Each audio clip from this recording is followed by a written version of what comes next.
Okay, so I think we are going to go ahead and get started. Welcome to our webinar. This is the Cane to Canine Guide Dog Readiness webinar. My name is Katie Otaggio. I am the College Success Program Engagement Operations Manager, so I work on the Learning Allies College Success Program. I'm going to pass it over to my colleague Abigail, who's going to give you a little bit of housekeeping and logistical information.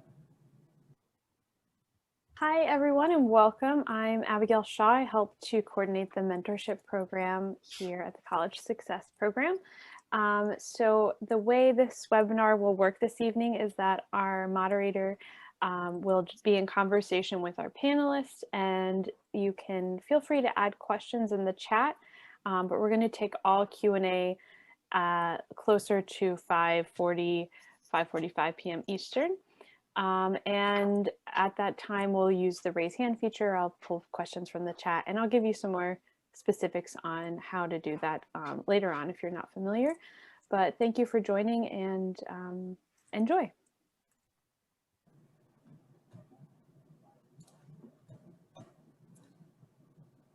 Okay, I think my other colleague, Kristen, was going to just introduce herself as well. Hey everyone, this is Kristen Mataki. Welcome to the webinar. I'm the curriculum and content editor for the College Success Program, and I'll be just monitoring the time during this webinar and alerting people if they need to move on to the next question. But hopefully you won't hear me. So. Thanks, Kristen. So again, welcome and thank you all for joining. I just wanted to give a quick introduction of our speakers, so who you'll be hearing from today. First, we have Jake Koch, who is the Community Outreach Specialist at Guide Dogs for the Blind. Jake is, he travels with a 5.5-year-old Black Labrador guide dog named Forley. Jake's role at Guide Dogs for the Blind includes facilitating awareness and educational opportunities about the guide dog lifestyle and guide dog mobility on a national level to people who are blind or visually impaired and blindness professionals. Consulting with agencies, businesses, organizations, etc. about blindness etiquette and best practices for assisting people who are visually impaired and guide dog teams, supporting corporate and service organizations, giving philanthropy efforts for Guide Dogs for the Blind, which receives no government funding and provides all services free of charge. In addition to his work with Guide Dogs for the Blind, Jake serves on the Disability Advisory Board with Alaska Airlines. This interdisciplinary board of disability experts is tasked with providing airline executives and staff with current best practices for serving travelers with disabilities. Jake graduated with honors from Eastern Washington University, where he majored in public relations and minored in journalism and organizational leadership. In his free time, he enjoys traveling, stand-up paddleboarding, hiking, playing musical instruments like the drum and ukulele, and spending time with family and friends. We also have James Boehm, who is also goes by Jimmy. He is a CSP mentor and is the moderator today. James is a passionate leader and advocate who values collaboration and empowering others to their fullest potential. Through time and experience, he learned that his disability provided him the ability to serve and engage in so many opportunities that he would have never imagined. He entered college after 14 years out of high school and received a BA in psychology from Middle Tennessee State University and a MS in mental health counseling from Vanderbilt University. He has served as an intern at the Tennessee Rehabilitation Center, where he worked with the blind, clients with traumatic brain injuries, and individuals with other disabilities. James also started his own practice, Alliance Counseling, and now volunteers at the Refuge Center, a nonprofit counseling center. James is quite active in many organizations, initiatives, and collaborations, including the Nashville Mayoral Council for People with Disabilities, American Foundation for the Blind, Vision Aware, National Federation of the Blind, National Alliance of Mental Health, and many others. He also founded the Custom Cane Initiative, which customizes canes for the blind and donates canes to blind people around the world who can't afford them. In order to unwind from his busy schedule and initiatives, James enjoys time with his family, music, sports, and cooking. James feels that with the proper tools, education, and supports, all individuals can live the life that they were created for. And with that, I'm going to pass it over to Jimmy to kick us off. Nice. Well, thank you so much for those introductions. And wow, that was pretty much everything about us. I think we're done, right? Awesome. Well, Jake, I'm glad to to be able to talk about this. And before we even get started, just want to just tell you and express gratitude for all that you do for your organization and what you do for people who are guide dog users.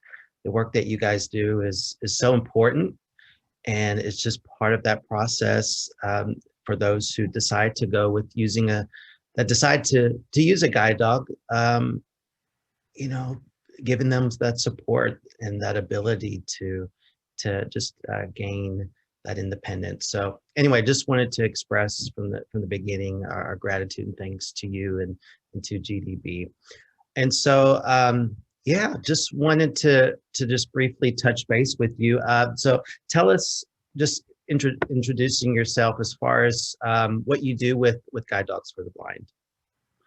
Yeah, thanks, Jimmy, and a big thanks to everybody who's joined us tonight, and of course to the Learning Ally CSP team. Couldn't have done it without you guys. So appreciate the opportunity and all the logistics and behind the scenes to get this webinar off the ground. So a little bit more about what I do.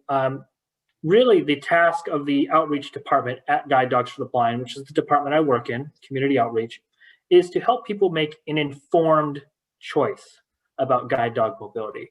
What you're not going to hear tonight from me is a sales pitch. What you are going to hear from me tonight is some tools, some tactics, some strategies, and some resources for helping you make a personal decision about whether you think a guide dog is the right mobility tool and whether you are ready to take on what we call the guide dog lifestyle.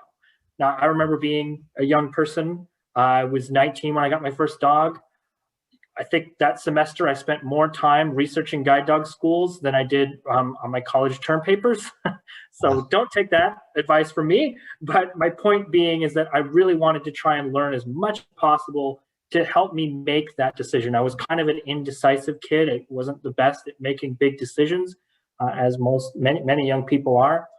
So I'm hoping that this webinar tonight will help you make an informed choice, or at least get you on the right path to considering this as a viable option, or not. That's okay too. Right. Awesome. Thanks, Jake. And I like what you said there. I've never heard it compared to as a lifestyle, and how true that is. Both of us are guide dog users, and can you tell us again what kind of dog yours is? Did you say was it a Labrador? Absolutely. Yep. I've been traveling now with 3 guide dogs. My current guide dog's name is Forli, spelled F-O-R-L-I. She's named after an Italian city, which is very fitting because I just got back from a trip to Europe right before I got her. And she is a black Labrador retriever, and she's around here somewhere. She's in the other room taking a nap. Very busy schedule these days with naps. So. Well, I know that's usually one of the things that people always ask first, like, what kind of dog is it? What color is it? And stuff like that. So we definitely wanted to give a shout out to the puppies. My dog is a German Shepherd. He's from the Seeing Eye. His name is Bogey, named after Humphrey Bogart. And he's about 6 years old. And so he's my second. So yours is your third. And you kind of hinted on this, that you said that you were about 19. Is that right? When you started to kind of consider getting a guide dog? Yes. So I guess my question to you is, how did you decide? What got the ball rolling of even considering, okay, do I want to get a guide dog? Yeah, great question. So I grew up in a small town in eastern Washington state, learned to use the white cane and received some orientation and mobility training. It was sort of a stop-start kind of situation, which is unfortunately often the case in specifically small towns. Somebody is serving a district or an area, and then they leave an O&M instructor, to be specific, or TBI, something like that. And then, so when I graduated high school, I went out into the big wide world and moved over to Portland, Oregon, which is where I'm speaking to you from today, near Guide Dogs for the Blind's Oregon campus, out in a town called Boring, of all places. And I was using a cane, and it worked. It worked fine. But I thought about, well, is there something more? Is there what else is out there in terms of options? I have a little bit of usable eyesight. My condition's called bilateral microphthalmia, which that big mouthful of words simply means small, partially developed eyes. So essentially tunnel vision. So a little bit of usable vision when it cooperates and the lighting is right, et cetera, et cetera. So it sort of started me on this journey of, well, gosh, I'm using a cane, and the cane is an equally valid tool to a guide dog. But what else might be out there? I tried monoculars. I have a nystagmus that's pretty aggressive, so that really wasn't effective. So I was really looking for non-visual travel tools. And that led me to a guide dog. I was working at a school for the blind, and one of my students had one. So it was an independent living program. So I got to watch them sort of the day-to-day operation of having a guide dog. And that really prompted me to start looking into it more, researching schools, talking to other guide dog handlers, calling the schools themselves and asking detailed questions. My biggest question was, what is it going to feel like? Okay, I walk with a cane and I'm receiving tactile information through that cane. But what about this guide dog that's helping me walk down the street, that's leading me in a straight line and stopping for these curbs and steps and things? What is that actually going to feel like? And that was my big question that I tried to ask everybody in terms of that experience. I grew up with animals around livestock, so that the animal husbandry aspect of it was not as big a deal. I mean, I knew what I was getting myself into there. It was more just like, how is this going to enhance my mobility or not? Yeah, thank you for sharing. I think what got me interested into considering a dog was, as I was adjusting to my vision loss and kind of like you said, going through mobility and instruction, also was meeting new people. And, a couple of my friends had guide dogs. And at first I was like, it's kind of cool. You have your dog with you. But as I, practiced more mobility and got to know my friends, it was like you said, it was interesting to see them at work, and how their mobility and so forth was different. And I think that's kind of what sparked my interest in a guide dog. And so, I think one thing that you mentioned too is the mobility, right? Some folks think that you just get a guide dog, but the mobility part is you being able to use the cane is a very important part.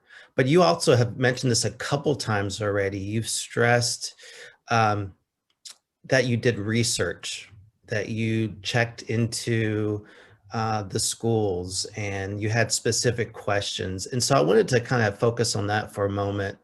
And so, a lot of the folks that are listening on this call are college students. And so there's, definitely can be mobility challenges there, but speaking directly to them, to our college students, what should be some things that they consider when evaluating whether if they want to use or transition to using a guide dog?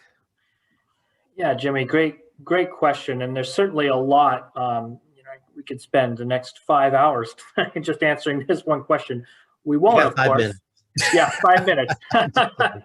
But what I would say first and foremost is it's important for you to understand the differences in mobility between white cane mobility and guide dog mobility. In a very simple way, we'll get into this perhaps later, a guide dog is an object avoider, a cane is an object locator. I'm putting that another way. A dog uses the principle of see and avoid. See something, avoid something. A cane is detect and avoid. Detect something, avoid something.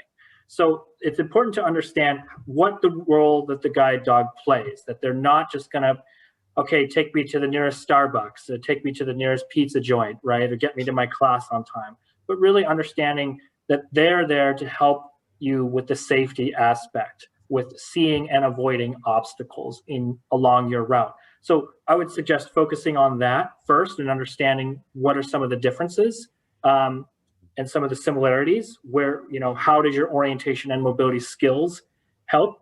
I can tell you right now, if you're getting orientation and mobility, please continue to get that, because most guide dog schools across North America, at least, are going to require or highly recommend orientation and mobility training, because We Right. need that to build on top of that. O&M is the fundamental foundation of your success, no matter what mobility aid you choose to use. It's in terms of college itself. I was in college when I got my first dog. You might want to think about things like when is a good time to apply. Schools are going to have different lengths in terms of how long is their admissions process, how long is the wait time. You add in COVID-19. I think we're going to get to that later in the program. But in general, you want to think that it's not like going down to the Apple store, buying an iPhone and walking out in an hour. You're looking at several months of waiting, completing different pieces of documentation, things about your mobility, your lifestyle, health, low vision reports, references, things like that the school is going to need to collect in order to make an appropriate match. And so, if you think, well, I'm just going to graduate high school in June, I'm going to apply for a guide dog, and I'm going to have everything all set up before I go off to college in August, that may not work. In most cases, it won't. So I would plan ahead, think ahead, when might be a good time to come in and train with your dog. That might be another thing to do. And you can always reach out to the guide dog schools, admissions departments directly, and they can help counsel you on the time frame so that you can plan. But certainly do some research in those areas. Also look at your living situation. Do you live in a dorm? Do you live in an apartment? Do you live at home? What kinds of travel are you going to be doing? Is it campus-based travel? Is it urban travel? Is it suburban, rural, a combination of all of that? That's all going to dictate what kind of dog that you're going to get and what your needs are for that dog while you are in college. So some of my recommendations I would say to our college students on the line tonight.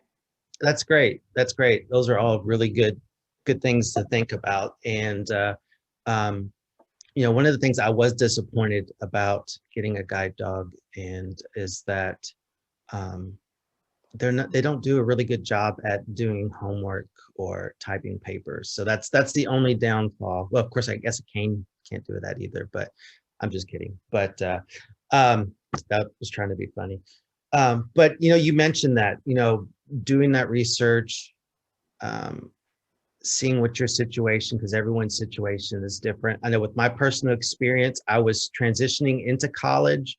And so what's my mobility instructor recommended to me was to wait a semester to get used to the campus rather than getting a dog and starting school at the same time. So having to adjust to using a guide dog and learning a campus all at once. And for me, I'm so glad that I did that. It was well worth it. But everyone's situation is different, right? But I think what you're saying there, that's such an important point is the plan, right? Do investigating and so forth. And that kind of goes into our next question.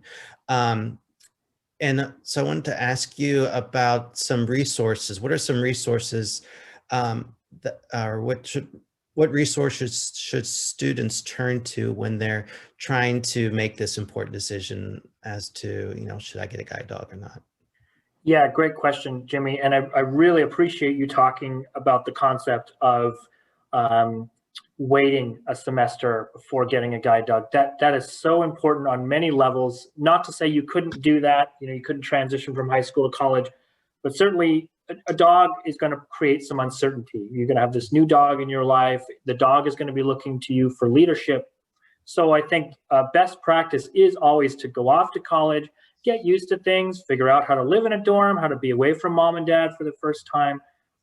That's a very smart way to go about it, and really is becoming an industry best practice for young people. Again, not saying that you can't do that. Maybe you know where you're going to go to college. You have access to that campus already in high school. You and your O&M can set up lessons over on the campus. That's fantastic. And if you can do all that, even better. So to your question about resources, we talked a lot about research. Well, what does research look like? Well, it comes in a variety of formats. Perhaps you're most familiar with research of logging on to the internet, reading something and writing a term paper on it or writing an essay about it. Well, that's one type of research, but there's also lots of others. Things like perspective, gathering perspectives from people. So if you can, talk to other people, either, perhaps through a Facebook group that's safe. If you're under the age of 18, of course, with permission. If you can go to a conference, something like that's put on by the American Council of the Blind, the National Federation of the Blind, etc. Oftentimes, there not only will there be guide dog handlers at these events, there will be guide dog school representatives that you could go and speak to directly about this. So just try to get perspective, understand, hey, what has your experience been like having a guide dog? And understand that everybody's experience is different and it is subjective, right? So you're going to get what someone's experience is. Try not to ask them, do you think I should get a guide dog? Because that's a really hard question for a guide dog handler to ask, because they don't know your situation and only you can make that decision for yourself. But do ask questions like, what was your experience like? What kinds of things did you find different? What was a challenge about transitioning from a cane to a guide dog? Things like that will help you kind of make a decision about the lifestyle. Another fantastic resource are the schools themselves. You can contact the schools. Many of them have direct access to the admissions department, or some, like Guide Dogs for the Blind. Our community outreach department have staff like myself. I answer questions weekly from people that call in from all over the US and Canada, and we work sort of on a one-on-one basis. So if you're saying, hey, here's my situation, I want to do this, this, and this, when do you think I should get a guide dog? That's a great way to do that. So you want to get that perspective as well. So when you've kind of decided, not even decided, but when you've thought, okay, this is interesting to me, how now might I fit the guide dog into my life? When you start asking thinking about those more technical aspects, when should I apply? When should I come to class? Hey, this is my current situation. I'm going to be moving. What should I do? That's when you want to sort of seek the assistance of a school who can then help you navigate that process. And I would call multiple schools. Ask them things about their support programs. What happens after I get a guide dog? Are you going to support me long term? Do I own the dog? Do I not own the dog? Think about things that might be important to you going forward. Is your training program 2 weeks? Is it 3 weeks? Is it 4 weeks? Is it in-home? Again, take a look at the school's website and maybe generate a list of questions for yourself to then go and ask the school, and ask multiple schools. Also attend specific events. Oftentimes guide dog schools will have learning events like this webinar, where you can learn a bit more about the organization itself, the guide dog lifestyle, etc. So keep your eye out for those. Ping your networks. Oftentimes O&M instructors are plugged into this stuff, or on listservs that might have seen something like that. So that would be another great resource. Yeah, that's great. And I think, like you mentioned, throughout the states, there are a lot of divisions and groups.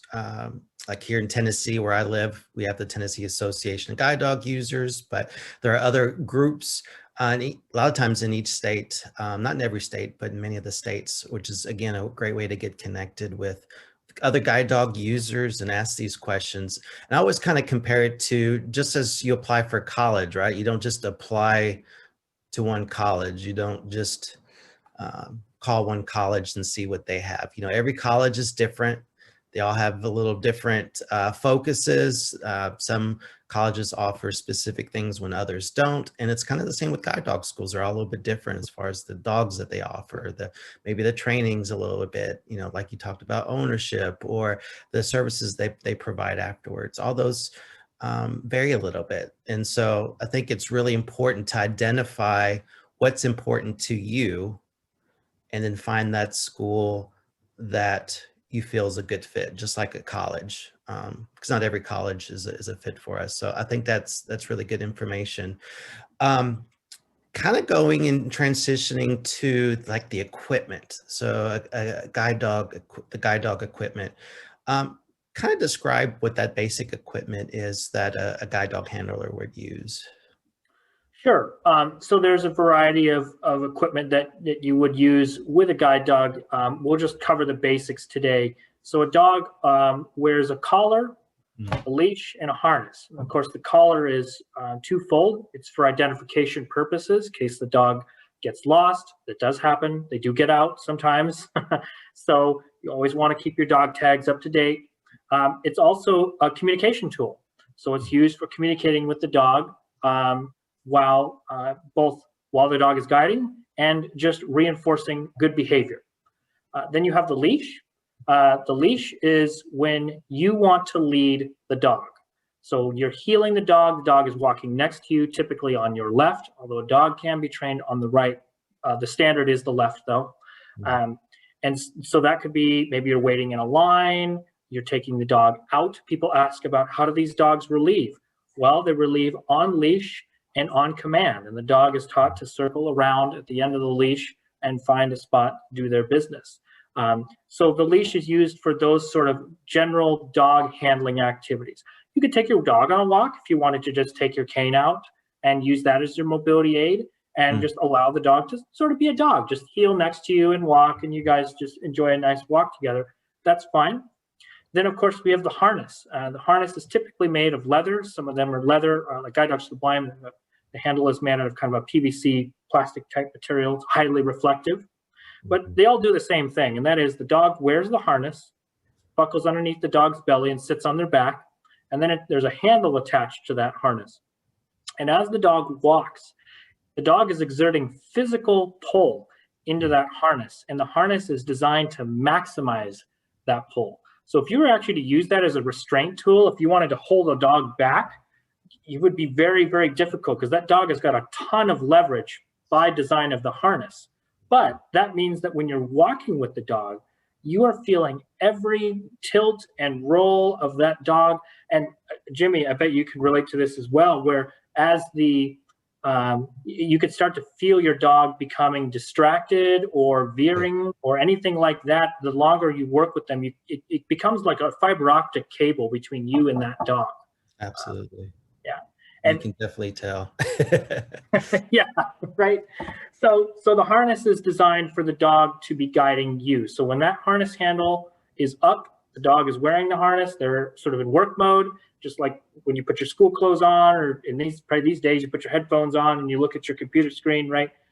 You're in school mode, you're in learning mode, you're in work mode. Same with the dog, and the dog is going to be focused on keeping you safe. Put the harness handle down and just be using the leash and heeling the dog is no longer responsible for your safety. And so that's kind of the differences between the basic equipment. And then of course you have things like bowls and for food and water, a bed, grooming tools, et cetera, et cetera. Right, right. And I do appreciate that you did mention the cane, because sometimes our dogs do need a break, or sometimes our dogs just need to be dogs. I recently had an interview with Lucas Frank from the Seeing Eye, and one of the things he talked about is how, especially in Europe, how canes are actually used more for identification and for, like he said, he was talking about bicycle lanes, to be able to clear path to cross and so forth. So it's very interesting, that our canes can actually be a part of our mobility travel with a dog. So that's kind of cool. Now, just a side note, Jake, so like, where do I buy this harness at? So I get I go to the school and get the dog, like, where do I go for a harness? I don't even know where I would get one of those. Yeah. Well, so speaking about Guide Dogs to the Blind, we provide all of our services free of charge, which includes things like the dog. We provide the equipment, and that equipment is designed to last the lifetime of the dog. So, and of course, it can be replaced if need be. Sometimes things break, they wear out, that sort of thing. It's very difficult to procure equipment for a guide dog outside of a guide dog school because it is such specialized equipment. There's only a couple of small companies in the United States that make harnesses for guide dog schools. Fun fact, Guide Dogs for the Blind sources our harnesses from a leather maker in Switzerland. And we've gone with that design for many, many years. But they are hard to source and procure because of the specialized nature of them. They're fit specifically to each dog. So you might look at two harnesses and they might look exactly the same, but one is going to be slightly bigger. It might have a longer belly strap because the dog's torso, they're all a little bit different shapes. So they're kind of customized to each dog. Right. Yeah, thank you for sharing that. I think that's interesting. Going to conventions and stuff, when you have the reps from the guide dog schools, it's always interesting to, as they're kind of describing or they're checking, how dogs are doing, and sometimes they have to make some adjustments and stuff, but it's just how everything about the schools, the programs, even the equipment is very intentional. There's reasons behind why things are a certain way. So going back to a college student, what are some like unique aspects that, in part of a college life that they may need to consider when applying for a dog? Yeah, great question, Jimmy. And we speak to college students quite often at Guide Dogs for the Blind. And so we talked earlier about doing research, looking at your lifestyle, and and figuring that sort of thing out. And that's really what I'm going to focus on now is, so maybe you've decided you want a guide dog, you talked to some people, you talked to some schools, you're making an informed choice about this. While it may feel uncertain, you're doing your research and it feels like the right thing. So some things to think about is timing. As I mentioned earlier, the admissions process, I'm going to use Guide Dogs for the Blind for an example, as an example, excuse me. So our admissions process takes about 8 to 10 weeks. It's pretty easy. It's one of the very few things in the world today that has not been affected by the pandemic for the most part. You can go to our website, guidedogs.com, complete an application. We're going to collect information about your lifestyle. We're going to ask you to list a minimum of 3 what we call destination routes. So it's important to think about what kind of places are you traveling to. Now, these destination routes should include around half mile of walking round trip. So kind of break that down a little bit more. So what we mean by that is we want to make sure that you have what we call purposeful travel, that you're leaving your home, you're leaving your dorm, you're leaving wherever you reside, and you are going somewhere. And that's to help us determine need. Now, need is a very, very, very subjective thing. Jimmy's need in a guide dog, for example, is much different than my need in a guide dog, which is much different than Abigail's need in a guide dog, et cetera, et cetera. And it changes, right? It changes as you get older. So, but for our purposes, we use route travel to help us determine, one, is this an appropriate fit for a guide dog? Meaning, do you have the appropriate lifestyle to facilitate guide dog mobility? And 2, what does that look like? There are some people that walk 3 or 4 blocks a day, and there are some people that walk 3 or 4 miles a day. Right. So that's really important to think about the types of travel that you're doing. A half mile round trip is pretty short. It's about 3 to 4 blocks one way, distance-wise. So if you think walking across the campus, walking down to a coffee shop, grocery store, place of worship, the destination to us doesn't matter. It's that you're getting out there and you're walking. But maybe you think, well, gosh, I take public transit. No problem. If you walk to the bus and then get on the bus and then maybe you transfer buses or to a train or something, that all counts as a route. Okay, so you want to think about where you're going, types of destinations that you're traveling to or planning to travel to, timing. So when should you apply for a guide dog? Knowing that it takes about 8 to 10 weeks for the application process. I can tell you right now, the wait time for a guide dog at Guide Dogs for the Blind is around 12 months, and that's solely because of the pandemic. Right. In a normal time, it would be about 4 to 6 months. So make sure that you know how long the wait time is, the average wait time at the school is, because that will help you to plan. If you are applying for a dog, you might want to start now. Hopefully, the vaccines will continue to roll out and we can speed the process up. But it's really important to look at wait time. It's really important to look at how long is all this going to take me?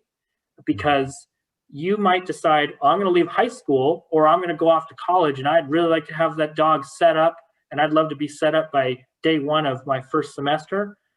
Well, depending on when you apply, if it's June 10th and college starts August 15th, it's not going to happen in most cases. So that's another thing to think about. Also, the type of environment that you live in. And what is your willingness to take on a living being? Does this mean that you can't go out and party and have a good time with your friends? No. You can absolutely do all those things with a dog. Does it mean that you have to be responsible for that dog and its well-being? Absolutely. So it's kind of crazy because I think this conversation is so interesting and we could go on for hours, but I look at my clock and I'm like, oh my God, we only have like 10 minutes for questions. Oh God, okay. I know, it's crazy. So I don't know if you could just talk about like the training and a little bit about what it's like after, just quickly, that'd be great. So sorry to interrupt you. That's okay. So yeah, I'll talk briefly about training here and sort of what happens after that. That's a great question. So you've applied, you've done all your research, you've found a good time to come in for training. Now what? Okay, so you're issued a class date, and that class date is flexible. Obviously, if you're a college student, we're going to want to know that, and we're going to try to find one that fits within your time frame. So you, like me, when I went to get my first guide dog, which actually did also come from the Seeing Eye, I spent a very hot and humid July in Morristown. So chances are, if you're a college student, which I was at the time, you'll probably be going in the summertime or maybe over a winter break, that sort of thing. Guide Dogs to the Blind offers a 2-week training program. We have a 2-to-1 client to instructor ratio. So this means 2 clients, that's you, the person who's blind or visually impaired, training with your dog, to 1 instructor. Bottom line, highly customizable, short class periods. Okay, so you're going to spend a lot of time with your new dog and your instructor working together. All the information we collect on the application and through the process, we keep all that information because we want to know what kind of routes are you traveling in. If you're a college student and you're on and off campus and you're in an urban environment, we are going to take you to a college campus near our 2 locations in Boring, Oregon, outside of Portland, and in San Rafael, California, outside of the San Francisco Bay Area. And we're going to expose you to that experience, teach you how to travel through those open type environments, et cetera, et cetera. We're going to spend 2 weeks doing that with you. And it's an intensive training. It's not overwhelming, but it is very busy. So another thing I recommend is a lot of people go, well, could I just, maybe I could take a semester off. I could do distance learning. I could come into class and I could do my homework and keep up with class while I'm getting a guide dog. I highly recommend you don't do that because guide dog training is a physically demanding experience as well as an emotional one. So it's very exciting. It could be a little bit nerve-wracking. It's a new type of travel. It's life-changing. So you really want to try and allocate those 2 weeks in our case. You want to allocate that time to your dog, to the instruction that you're receiving so that you can maximize your time with us. Now, once you leave class, we have follow-up. A follow-up is a system that supports you after graduation. So once you go home with your new dog, let's say you get home and all of a sudden it snows. And you're like, crap, what did my instructor say about the snow? Well, you can refer to our lecture materials, which encompass all of our standard procedures, our emergency procedures for working a dog. It's the user manual, essentially. Right. You can also call our support center. It's like tech support for guide dogs. It's staffed by guide dog mobility instructors, guide dog handlers, and veterinary professionals. So any issue you may have with your dog, you can call us from 8 to 5 Pacific, Monday through Friday. We also have an emergency after hours line as well. So we can help you with anything that you might need. We also partner with Be My Eyes. So if you want to call us as a graduate through Be My Eyes, and talk via video chat, we can assist you with things as well. If the phone doesn't work or Be My Eyes is just not enough support, we also have field service managers. These are regionally based guide dog instructors. They're gonna come visit you in your home and help troubleshoot the problem one-on-one. So whatever the issue may be, we want to be there, we want to help, and we can do that with you in your home. And sometimes that includes customizable training. So there's lots of support. I will tell you, we want you to call our support center. We want you to let us know how things are going. It is not a mark of your handling ability. We never want to take a dog away from somebody. That is not our mission. That is not our role. We have a bias to serve. We want to troubleshoot things. In fact, the more you call, the more likely you're going to be successful, because by waiting and letting an issue get bigger and bigger and bigger, it creates other issues down the line and it's harder to address. So we always encourage people, take advantage of our follow-up services. They're available to you free of charge in all the 50 states and Canada, and we are here to serve you and empower you to be the best version of yourself. So that's a little bit about follow-up. Mm-hmm. And I think that's important, because that's the bottom line, is that the schools want us to succeed. They want us to succeed as a guide dog team. So they invest in the dogs, but they also invest in us too as guide dog users. So you guys want us to succeed and do well. So we do appreciate that. Were you going to share something else? Oh, no, that's it. Yeah, we have like literally about 2 minutes till questions. So Okay. I wondered if each of you could just sort of briefly reflect on, you know, if you could go back to your younger self, and maybe give advice, or like, what's one thing you wish you had known before you learned it for the first time, maybe the hard way, or just some advice that you'd give to a younger person as a guide dog handler. Go, Jake. Okay, so I thought about this question, and there's a lot of things I could give. If you don't learn anything else, what I recommend is the 3 things you should always, always, always do with your dog.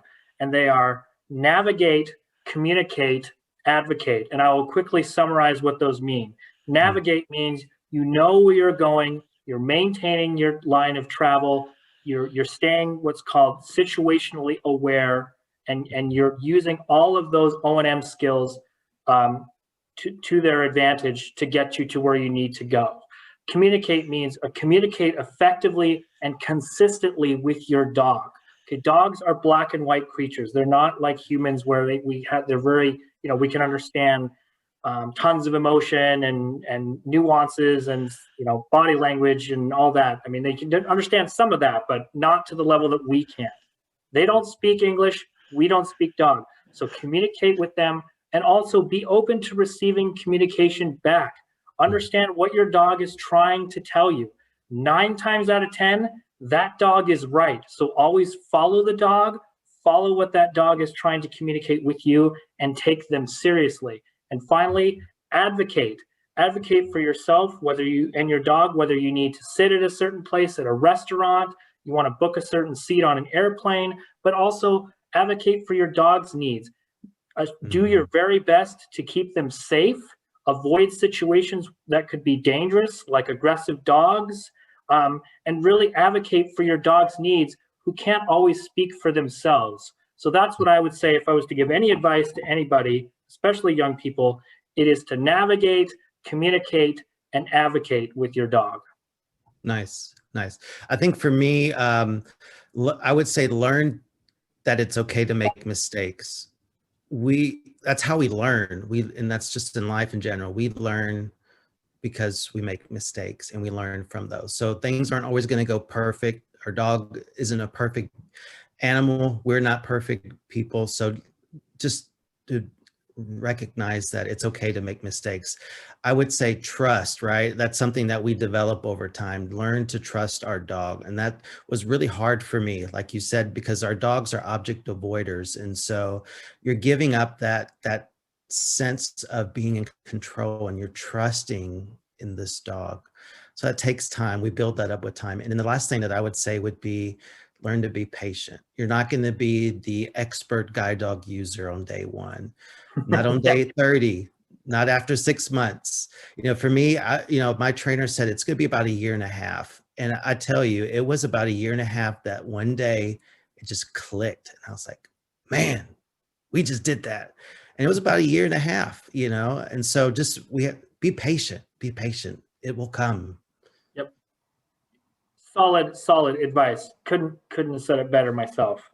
Thanks. This has been so fun, and I'm going to interject myself here to just let everybody know, if you have questions, you can keep adding them in the chat.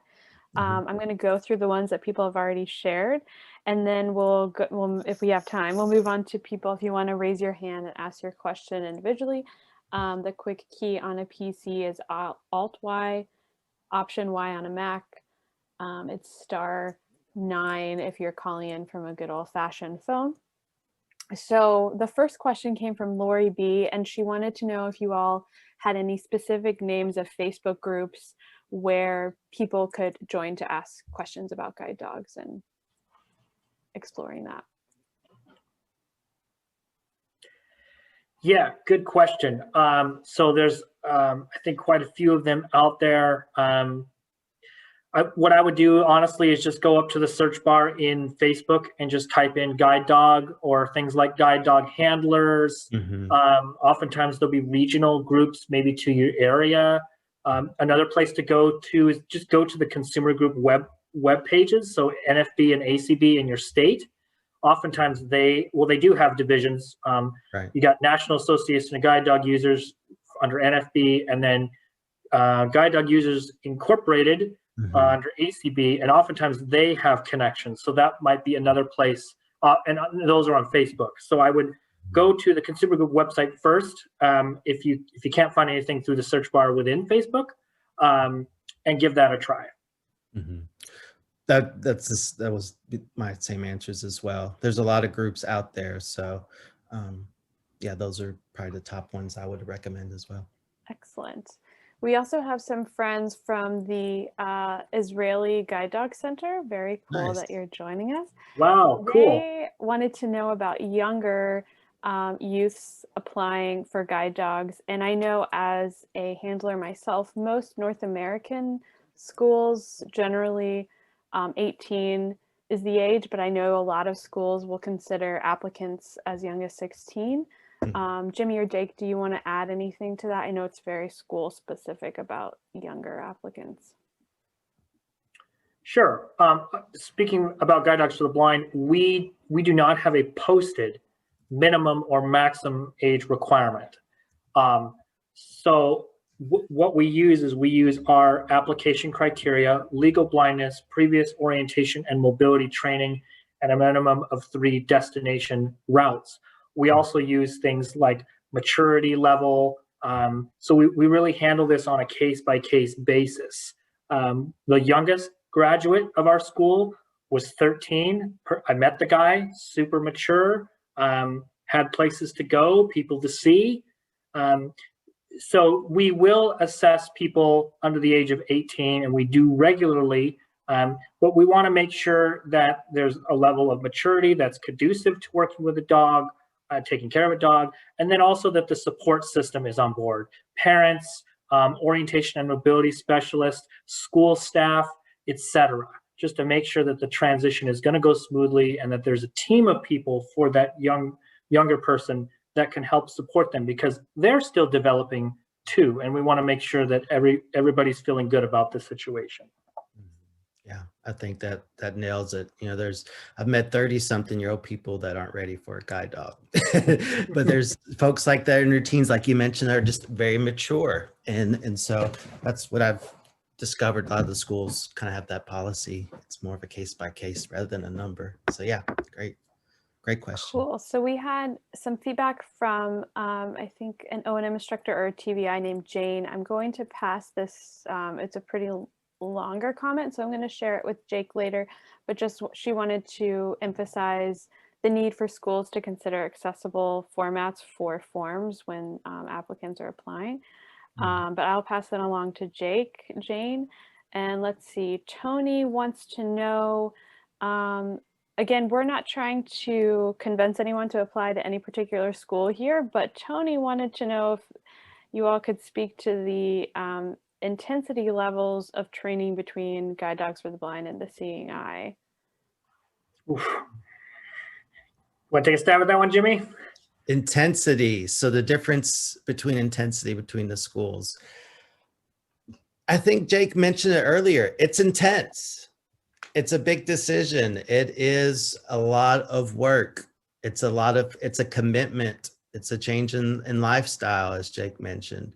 I don't know how we could compare one school to another. because there's also going to be some variation, right? Trainers, one trainer may be different than another trainer in the same school. They're pretty consistent, but there's going to be some variation. But I would say every program is intense in its own way. I tell you, I slept really good those nights that I was going through training at the Seeing Eye. You get some really, really good sleep. So I guess my answer to that is that it's intense, but anything that is so special and such an empowering experience, it's going to take investment, and it's going to take some intensity. What do you say, Jake? Yeah, great point there, Jimmy, and certainly, like learning any new skill, there's always a learning curve, and I would say that things are intense for sure. I wouldn't let that intimidate you. It's enjoyable as well. It is work, and you are learning as you're going along, and there is that learning curve. But it's also to remember that schools are very well equipped to handle this. Both Guide Dogs for the Blind and the Seeing Eye have been around for decades and decades. And so we've, years and years of history on what makes a comfortable class, what makes a successful guide dog team, tons of data on that. So apart from the class, the training, it's very comfortable. Your meals are provided to you. Everybody raves about the food, no matter what school you go to. And I believe that morale is built around the dinner table. Food is really important for nourishment and also for morale. There are nursing staff to support you with any additional needs. Your instructors, these people are trained to observe you as an individual and to help you customize your learning experience so that it is not overwhelming. So while it may be a learning curve, it's something that's very doable, and it's customizable, so it can be made to fit your specific needs. So I guess that's probably the best way to describe it is, class, that's kind of what class is like. And you're learning a new skill, but there's a lot of people behind the scenes who all really want you to succeed and are doing everything they can to help you be the best version of you. And it's okay to make mistakes. That's what we're there to do in class. If you don't make a mistake in class, I don't think you're doing it right. Right. So, yeah. Exactly. And I think that's so true. Like you said, these schools have been doing it. We mentioned these two schools, but most of these schools, there is 80, 90 years worth of experience. So like when I went through training, when I've talked to these different schools and instructors, they are incorporating 80, 90 years worth of experience. And so they've thought of everything. They've seen everything. And so as Jake's mentioned, when you see certain things in the application, or if they ask specific questions, or if they do things a certain way, or they say, this is how you're going to do this with this dog, there's a reason behind it, because they've got that 80, 90 years of, okay, we've had this situation. What do we do about that? And so I think thanks for balancing that out, Jake, because yes, it is intense, but again, they're setting us up to succeed, and they're with us every step of the way, which is also makes it an awesome experience. Great. So we had two questions that kind of correlate, and continuing to keep an eye on the time as we respond. But one participant was curious about discrimination in your experiences. And I think this other question from a student about disclosing your guide dog and communicating with professors about your guide dog. So I thought maybe you all could speak to some of the legal protections under the ADA as far as discrimination and disclosure might go. And pick it up. Yeah. So